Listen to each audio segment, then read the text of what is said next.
Before you spend a bunch of money on an expensive ND filter, it may pay to check into cheaper alternatives, and some of the cheapest are the Neewer branded variable ND filters.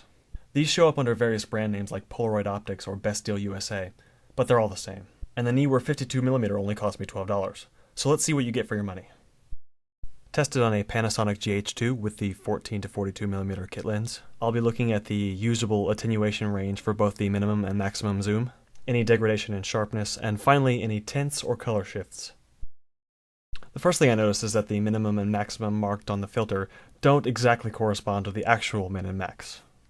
The min being at the fourth dot, and the max being halfway between the X in max and the left point of that arrow. To find the usable range, I took a sequence of photographs starting with no filter, then to the filter at its minimum setting,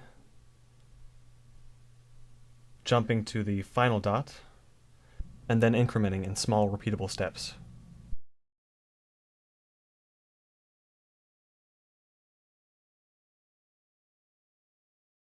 Here are the results of those exposures taken on a flat field at 14mm, which is a 28mm full frame equivalent. The first picture is without the filter, and you can see the vignetting from the lens. The final exposure, 7.6 stops down, shows the inherent non-uniformity of a variable ND filter. The fifth and sixth exposures would be acceptable for a real scene, and were taken at 4 and 6 seconds respectively.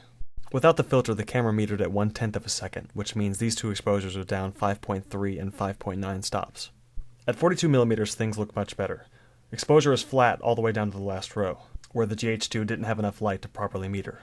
With a little exposure compensation, we can see that the 7th image is still good, and the 8th is acceptable. That's more than 7 stops of attenuation.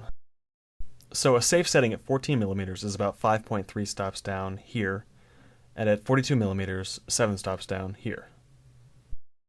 Now let's take a look at sharpness. This is a 100% crop of the 14 to 42mm lens at 42mm with focus on the P. And now with the filter.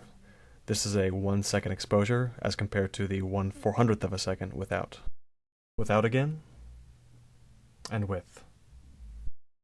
There is a difference, but it's extremely subtle. Pretty impressive for such a cheap filter. All the images so far have been auto white balanced in raw therapy, which has hidden a small bluish color shift by the filter. This is easily correctable with a slight temperature and tint adjustment. So, the Neewer variable ND filter is incredibly cheap, incredibly sharp, and offers from 5 to 7 stops of light attenuation depending on your field of view. There's little reason not to give this filter a try.